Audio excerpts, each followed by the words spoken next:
다음 글을 읽고 물음에 답하시오. 공리주의는 공리의 실천을 통한 최대 행복의 원리를 중시한다. 공리란 이익과 효용을 뜻하는 것으로 공리주의에서 행복이란 공리를 극대화하는 것, 즉 고통을 피하고 쾌락을 추구하는 것이다. 여기에서 행복은 개인의 쾌락만이 아니라 개인의 행위와 관련된 사회 구성원의 쾌락도 고려하는 것을 의미한다. 일문단은 공리주의에서 행복의 의미에 대해서 얘기하고 있어요. 그러면 공리주의라는 것은요, 최대 행복의 원리를 따지는 것인데 개인 쾌락과 함께 사회 구성원의 쾌락을 함께 봐야 된다는 걸 강조하고 있네요. 이 문단은 밀 이전의 공리주의에 대해서 이야기할 거예요. 밀 이전의 공리주의는 모든 쾌락이 측정 가능하고 그 원천에 상관없이 동질적이므로 단지 양에서만 차이가 난다는 양적 쾌락주의적 입장을 가졌다. 동물적 욕망에서 비롯하는 감각적이고 육체적인 쾌락과 인간의 고등정신 능력인 지성, 도덕감정, 상상력 등에서 비롯하는 정신적 쾌락이 본질적으로 동일하다고 본 것이다. 그런데 이에 따르면 상대적으로 쉽게 쾌락을 향유할 수 있는 동물이 가장 행복한 존재가 될 수 있기에 천박한 돼지의 철학이라는 비판을 받았다. 또한 최대 행복의 추구가 인간의 이기심이라는 본성과 상충할 수 있어서 실현 가능성이 떨어진다는 비판도 있었다. 이에 밀은 공리주의에 대해 제기되는 문제점을 해결하면서 공리주의의 이론을 발전시켰다.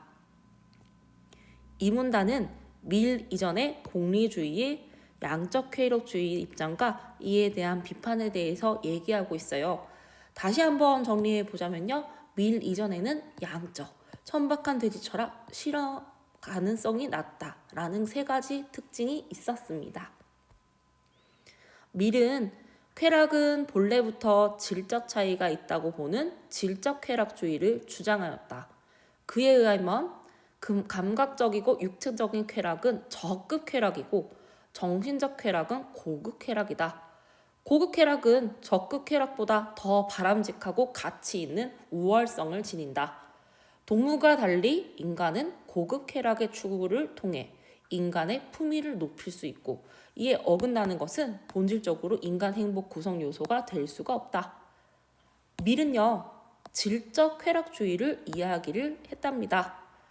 쾌락에는 질적인 차이가 있다. 고급과 저급이 있다. 라고 이야기를 하고 있네요. 밀 이전의 공리주의는 최대 행복 추구와 이기심이 창충할 때 법률, 여론 등과 같은 외적 제재가 개인의 이기적 본성을 제어할 수 있다는 입장을 드러냈다. 하지만 밀은 이것이 근본적인 해결책이 아니라고 생각했다.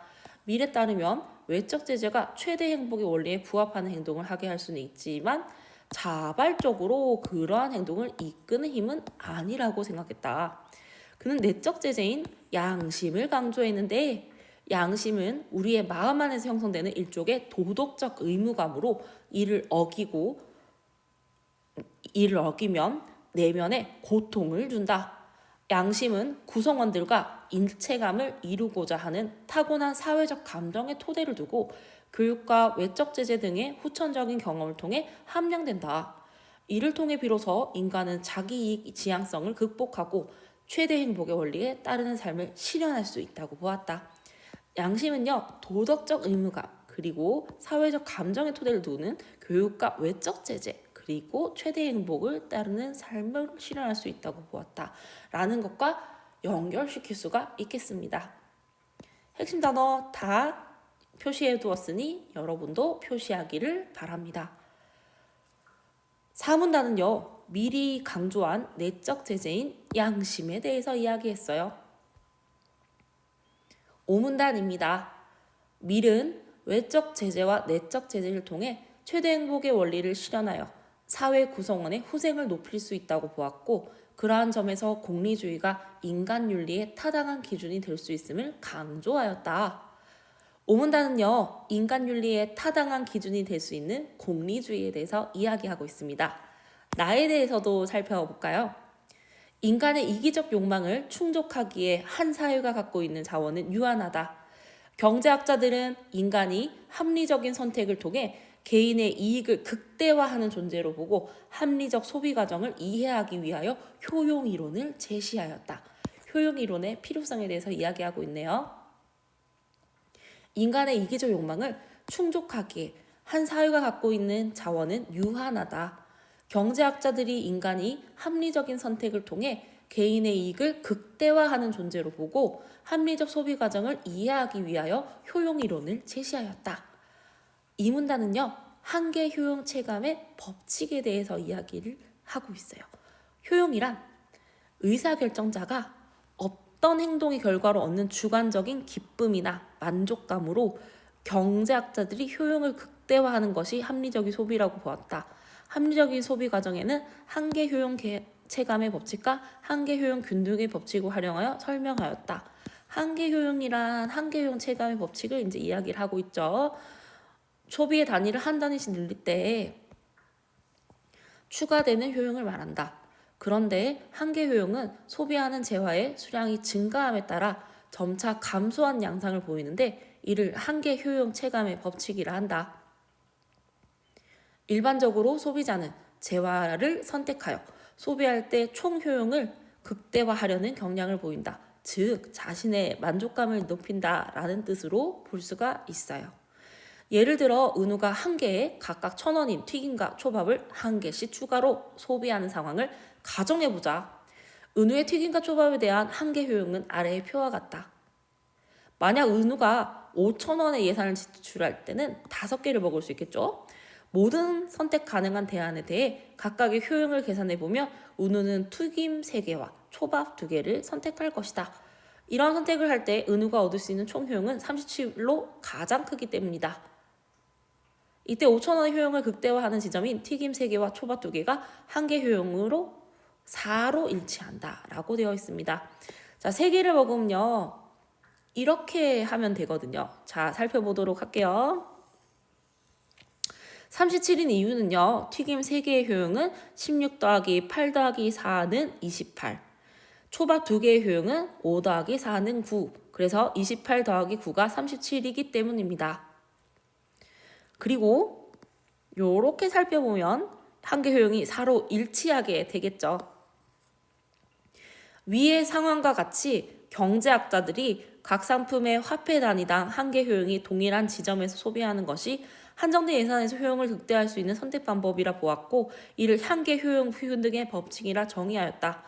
한계 효용 균등의 법칙은 한정된 재화로 최대의 만족을 얻기 위한 선택의 문제를 설명하는 방법으로, 자, 선택이 그러면 초밥이 몇 개고 튀김이 몇 개고 이런 것을 선택하는 것을 말하는 거예요. 여러 상품의 한계 효용이 균등해지는 지점은 개인의 효용의 수치를 어떻게 매기느냐에 따라 달라진다라고 얘기하고 있어요. 즉, 절대적인 것이 아니라 사람마다 다르다는 점이죠. 개인의 만족도 수치를 어떻게 매기느냐에 따라서 개인에게 달려있다는 것입니다. 3에서 4문단은요, 한계 효용 균등의 법칙에 대해서 이야기하고 있어요. 5문단, 재화를 합리적으로 소비하는 경향을 설명하는 효용이론은 정부의 정책 결정에 합리적 근거를 제공하기도 한다. 한계 효용의 체감 법칙에 따르면 저소득층이 추가적으로 얻는 소득 10,000원의 효용은 고소득층이 추가적으로 얻는 10,000원의 효용보다 더 큰 효용을 창출한다.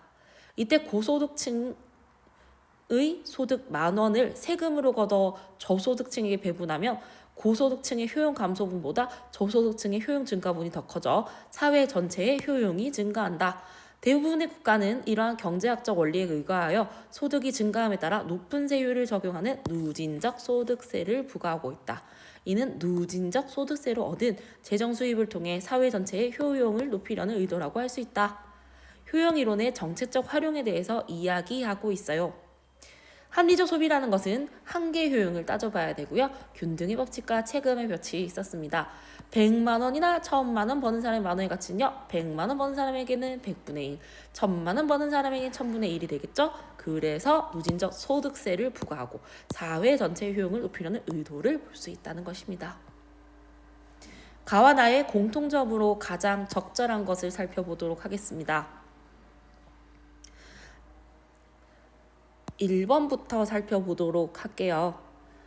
가는 인간의 자기이익 지향성을 극복할 수 있는 미래의 공리주의 이론을 소개하고 있고, 나는 인간이 이기적 욕망에 따라 효용을 극대화한다는 경제학의 효용 이론을 소개하고 있습니다. 자, 효율적으로 재화를 선택하는 방법에 대해서 서술하고 있다고 얘기하는데요. 공리주의가 가에는 없었습니다. 2번 보겠습니다. 정부가 정책을 시행하는 일반적인 과정을 설명하고 있다라고 하는데요. 이러한 부분은 없었습니다. 3번 보겠습니다. 도덕적 판단 기준으로 쾌락의 유효성을 강조하고 있다. 가에는 있었지만 나에는 없었습니다. 정답은요, 바로 4번이었습니다. 인간의 자기 이익 지향성을 고찰한 이론을 소개하고 있다. 가에도 있고 나에도 있었습니다. 선지 5번 보겠습니다. 개인의 선택을 방해한 여론 형성 조건을 제시하고 있다. 아니죠. 자, 그러면 이런 문제는 어떻게 푸냐면요. 기준을 세워서 제거의 방식으로 하면 쉬울 것 같습니다.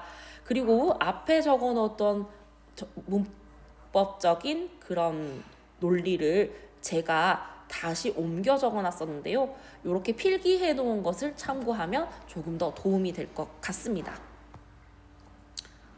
기획과 같이 평가할 수 있는 이유로 가장 적절한 것은 이라고 묻고 있습니다. 자, 이 글의 내용을 바탕으로요, 이유를 추리해야 되는 그런 문제예요. 자, 밀은 질적 쾌락주의를 제시하면서 공리주의가 천박한 돼지의 철학이라는 비판에 반박을 했습니다. 또한 밀은 내적 제재인 양심을 강조했었죠. 공리주의의 최대 행복의 원리가 인간의 이기심에 상충된다는 비판에 대해 반박했습니다. 이와 같은 연구를 통해 밀은 공리주의의 이상인 최대 행복의 실현 가능성을 높여서 공리주의의 발전을 이끌었다는 평가를 받고 있죠. 자, 그러면 적절한 것을 한번 살펴보도록 하겠습니다. 선지 1번, 쾌락의 개념을 수정하고 그것의 효용을 계량화라는 단어는 등장하지 않았으므로 정답이 아닙니다.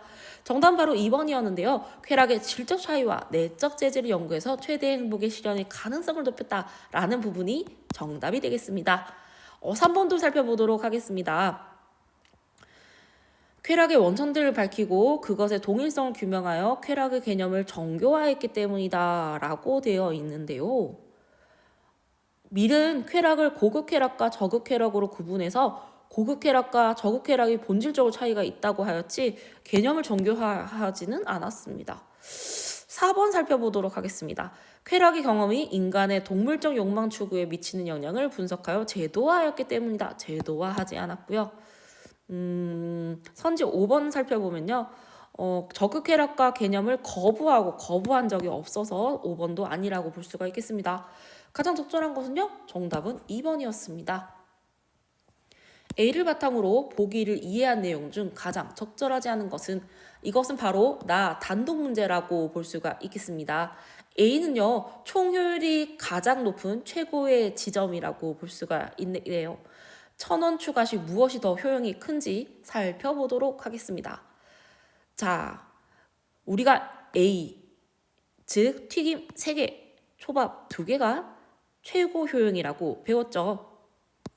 1번, A는 5,000원의 예산으로 총 효용을 극대화할 수 있는 소비 선택 지점이다. 맞는 선지가 되겠고요. 선지 2번 살펴보도록 하겠습니다. 소비 선택 지점이 A에서 B로 달라지면 B는 분홍색으로 표시해 놓았어요. 동일한 예산에서 총 효용이 작아진다. 네, 그렇습니다. A가 총 효용이 가장 크니 다른 지점은 총 효용이 작아질 것입니다. 그리고 계산 내에서도 알 수가 있겠는데요. 튀김 2개는 24, 초밥 3개는 12, 그래서 36이라는 것을 알 수가 있겠습니다. 선지 3번 살펴보도록 할게요. 소비 선택이 B에서 C로 달라지면 1,000원을 덜 소비하고 총 효용이 작아진다. 네, 4,000원만 쓰는 것을 알 수가 있겠죠. 선지 4번 살펴볼게요. 소비 선택 지점이 C에서 A로 달라지며 1,000원을 더 소비하고 총 효용이 커진다 라는 것을 알 수가 있겠습니다. 정답은 5번이네요. D와 E 모두 6,000원의 예산으로 가능한 소비 선택 지점으로서 E는 D보다 총 효용이 크다라고 되어 있는데요. 작게 되겠습니다. 자, D는 초밥 3개, 튀김 3개, 총 효용이 40이 되겠고요. E는 초밥 2개, 튀김 4개로 39가 되겠습니다. 표를 보고 효용값을 더하기를 하면 되겠습니다. 정답은 바로 5번이었습니다. 가와 나에 대한 설명으로 적절하지 않은 것은 아까 적었던 필기를 다시 한번 보는 것도 추천을 드립니다. 적절하지 않은 것은요. 선지 1번부터 살펴보도록 하겠습니다. 가는 교육적 경험을 쌓아 실행될 수 있다. 네, 선지 2번 나는 개인에 따라 효용이 균등해지는 지점이 달라진다. 맞고요. 3번 살펴보도록 하겠습니다. 가는 의사결정 판단의 근거가 개인의 이익이고 나는 의사결정의 판단의 근거가 사회의 이익이다 라고 되어 있네요. 자, 그런데 이것이 틀린 것이 되겠습니다. 선지 4번 살펴보도록 할게요. 가는 윤리적 판단의 기준으로 나는 소비 선택 기준으로 쓰일 수 있다. 맞는 선지가 되겠고요. 선지 5번 보겠습니다. 가와 나는 모두 이익의 극대화를 목표로 하고 있다. 나는 민족 효용, 가는 쾌락의 극대화를 얘기하고 있습니다. 나는 만족 효용입니다. 가는 쾌락의 극대화. 그래서 이익의 극대화를 목표로 하고 있는 그런 모습이라고 볼 수가 있겠습니다. 적절하지 않은 것은요. 정답 3번이 되겠습니다. 가의 밀과 나의 경제학자 B의 입장에서 보기를 이해한 반응으로 가장 적절하지 않은 것은 실험에 참여한 5명에게 10만 원씩 나눠주고 참가자는 이 돈을 갖거나 기부할 금액을 결정함. 기부한 금액은 공공재 생산에 쓰여 2배의 효용을 창출하고 그 혜택이 모든 사람에게 5분의 1만큼씩 돌아간다는 것을 참가자들에게 알려줌.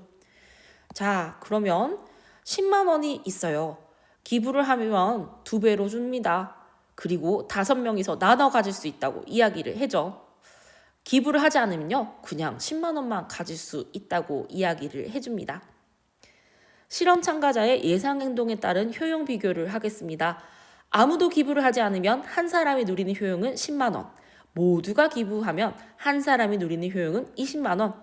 4명이 10만 원을 기부하고 1명이 기부를 하지 않으면 기부한 사람의 효용은 16만 원, 기부하지 않은 1명의 효용은 26만 원입니다. 그러면 같은 선택을 하지 않으면 다른 결과를 맞이한다는 게 체크 포인트가 되겠고요. 왜 이 사람은 26만 원이죠? 본인이 가진 10만 원에 나눠 가지는 16만 원을 가지기 때문입니다. 실험 결과, 실험 참가자들은 대부분 40에서 60% 정도 기부를 했고 일부는 기부를 하지 않았습니다. 기부한 실험 참가자들은 이타적인 마음, 기부 행위에서 얻는 자부심 등이 기부의 이유였음을 밝혔습니다. 적절하지 않은 것 살펴보도록 하겠습니다. 정답을 살펴보러 가볼까요? 선지 1번. A는 기부 행위를 고등정신 능력을 발휘해 인간의 품위를 높일 수 있는 행위로 보겠군. 맞습니다. 자, 선지 2번이 바로 정답이었는데요. 한계효용 체감 법칙에 따라 이 법칙을 따라가면요. 수량이 높아지면 효용이 떨어진다라는 것이었는데요. 기부하지 않은 자가 기부와 또 관련이 없었죠. 자, 여러분, 이 이유가 아니었고요. 개인의 선택에 따라 달라지는 것이었으니까 정답은 2번이었습니다. 나머지 3, 4, 5도 살펴보도록 할게요. A는 기부하지 않은 자의 행동을 양심을 위반한 행동으로, B는 기부하지 않은 자가 참가자들의 예상 행동에 따른 효용을 비교해 보고 합리적인 선택을 했을 것으로 이해했고는 이것은 경제학자들의 생각이 되겠죠. 선지 4번은요. 이타적인 마음을 동료를 자신과 같이 여기는 사회적 감정으로, B는 자부심을 기부의 결과로 얻는 주관적인 만족감으로 이해했겠군. 구성원과 일체감을 이루려는 마음 자체가 이타적인 마음으로 볼 수가 있겠죠. 선지 5번입니다. A는 최대 행복을 추구하는 것이, B는 누진적 소득세를 도입하는 것이 경제학자가 얘기하겠죠. 구성원 전체의 효용을 높인다는 점에서 개인이 기부한 행위와 공통점이 있다고 보겠군. 맞는 선지가 되겠습니다. 정답은요 바로 2번이 되겠네요. A에서 E의 사전적 의미로 적절하지 않은 것은 정답은 바로 5번이었어요. 안에서 밖으로 밀어 내보냄이라는 것은요. 배출에 해당하는 단어였고요. 창출은요. 없던 것을 만들어냄이었습니다. 문제를 잘 살펴보았나요? 제대로 이해하기를 바랍니다.